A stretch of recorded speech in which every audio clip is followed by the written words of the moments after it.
All right, what's up, y'all? It's 202 Wink, and this is Help Desk interview questions and answers. Go ahead and subscribe and check out the Help Desk playlist. This is going to be a short, simple video because I'm not really going to give out the answers all like that, but I will leave a link in the description to this that has the questions and answers so you guys can go ahead and look and utilize that yourselves.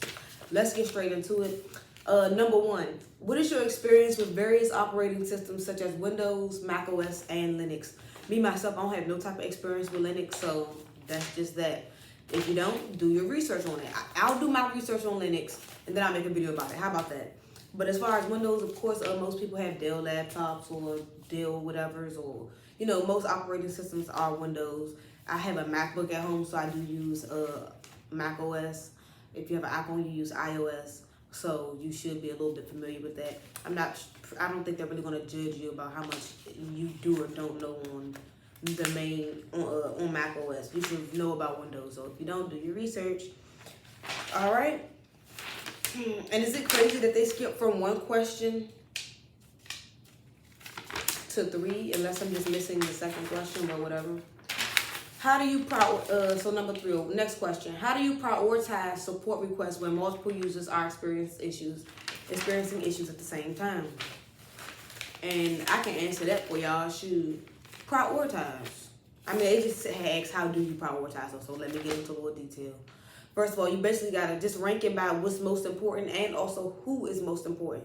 Let's say if fourth floor is the most important floor and they're having an issue as the same people on the second floor, do the fourth floor for it first. That's what I have to say about that. What else? Like I said, this is going to be a short video. I'm just about to tell y'all the questions to look forward to, because those are some I remember on interviews. Describe a situation where you had to troubleshoot a complex technical issue over the phone. Boom. Do that. Here's an example. Actually, I'm not going to give you the example. I'm going to just tell you what the answer says. Navigating complex technical issues can be tricky, and doing so over the phone adds another layer of the challenge, which is true because you can't see what they're doing. So hopefully you have some type of software where you can boot into their system and see it. We do some of that. But pretty much just try to do what you can to help them figure it out. And if they can't, then if you can't get a hold of it or get it figured out, then they're just gonna have to come into the office. Or one time I even suggested to this one lady, because she was having issues just hooking her laptop chargers. You know how you got the power box and the cord, and you stick that together and you just plug it into the wall? Well, she couldn't get that together. And I was like, ma'am, I'm sorry, but do you have any young people around you?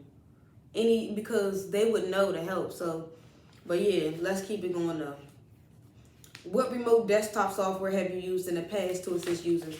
And you don't even have to have had that, but there is some software already made on Windows computers that I can't even think of right now.